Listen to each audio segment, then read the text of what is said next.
बिस्मिल्लाहिर्रहमानिर्रहीम। आज बनाई है नान खताई और वो भी विदाउट ओवन। बहुत ही खस्ता और माउथ मेल्टिंग ऐसी रेसिपी आपके साथ शेयर कर रही हूँ कि आपको आइंदा बाजार से कभी भी नान खताई नहीं लाना पड़ेगी। लेकिन उससे पहले अगर आपने हमारा चैनल सब्सक्राइब नहीं किया तो इसे सब्सक्राइब कर लें और बेल आइकन को प्रेस कर लें ताकि हमारी हर नई वीडियो का नोटिफिकेशन आप तक पहुँच सके। तो चलिए नान खताई बनाना स्टार्ट करते हैं। अस्सलाम वालेकुम, आप देख रहे हैं लैला का किचन और मैं हूं लैला आसिम। आज आपके लिए बना रहे हैं नान खताई।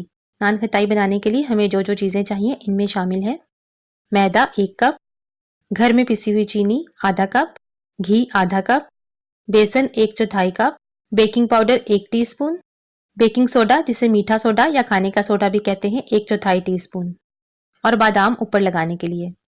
मैंने मैदे और बेसन को अच्छी तरह से छान लिया है। सबसे पहले एक बोल में मैदा, बेसन और चीनी शामिल कर देंगे। साथ ही बेकिंग पाउडर और बेकिंग सोडा भी शामिल कर देंगे और तमाम चीज़ों को अच्छी तरह मिक्स कर लेंगे। फिर घी को भी इसी में शामिल कर देंगे और स्पैचुला की मदद से सारा घी निकाल लेंगे। इसके बाद डो को गूंदना शुरू करेंगे।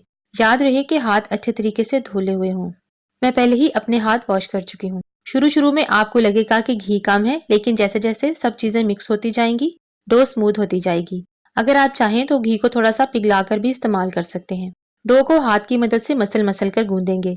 जब डो जुड़ना शुरू हो जाए तो इसे हाथ की मदद से अच्छी तरह दबा कर इकट्ठा कर लें। डो को गूंदने में 10 से 12 मिनट भी लग सकते हैं। हमारी डो इकट्ठा होना शुरू हो गई है। अब इसे हाथ से दबा कर सेट कर लेंगे।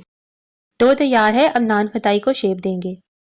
नान खताई को रोल करके नहीं बनाएंगे, बल्कि थोड़ी सी डो लेकर पहले एक बॉल बना लेंगे और बाद में फ्लैट करके नान खताई बना लेंगे।